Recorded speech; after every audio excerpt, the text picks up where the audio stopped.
one of them. The Greek Prime Minister Kyriakos Mητσοτάκης, in power since 2019. He's also the president of the centre-right New Democracy Party since January 2016.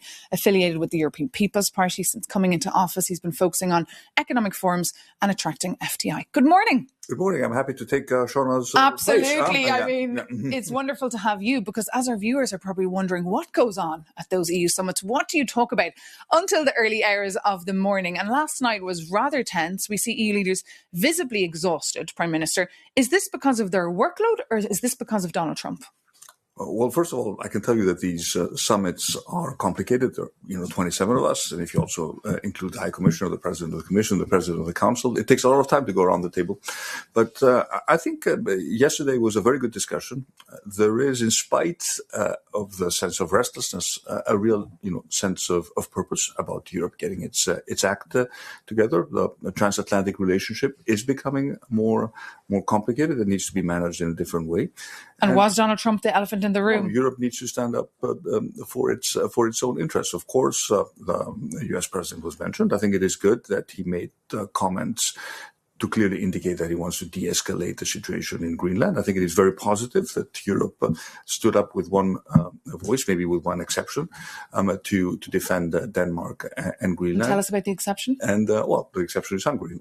This has been the case over the past year, so this should come as no surprise. But I think we found a way to work around this problem and to send. And what about the other exception? I mean, I watched that video clip from Fico, the Prime Minister of Slovakia, who I believe was sitting right beside you. He was criticising the summit, saying it was a waste of time. He was very critical of EU leadership as well. What did you say to him? Well, we can look at the glass half empty or we can look at the glass half full. What I can tell you is that the whole strategic autonomy debate is picking up steam. I was one of the first proponents that we need to invest more in our common defence and we need to sort out our competitiveness issues. But what did you say to him?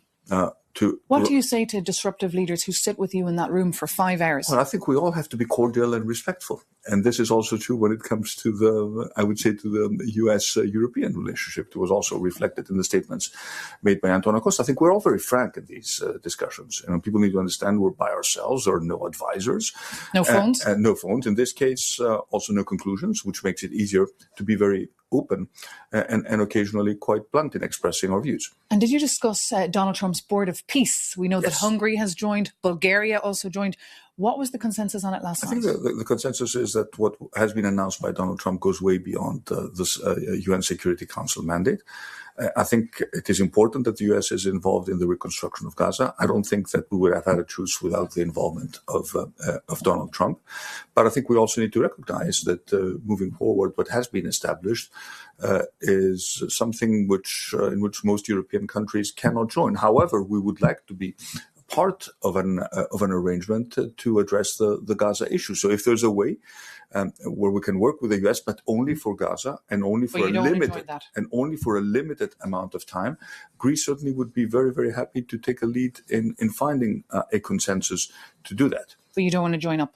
I don't think we can join what has been currently presented, but we need to work towards ensuring that there is a European presence when it comes to the future of Gaza. What about Mercosur? Of course, the Greek farmers are thrilled this week because of that vote in the European Parliament to send it to the Court of Justice.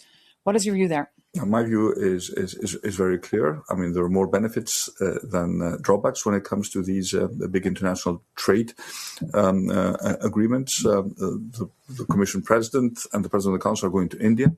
I'll be going to India in a couple of weeks.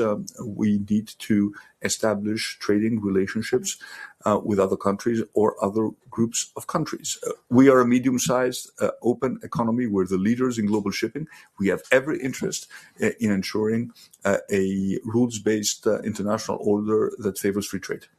I wanted to ask you also about Ukraine, of course, and President Zelensky's speech in Davos being very critical, but we will have to leave it there. Thank you so much, Prime Minister, for being with us here live. Thanks for having me. On Euronews on Europe Today. Do come back very soon. I believe we can now try and head back to the EU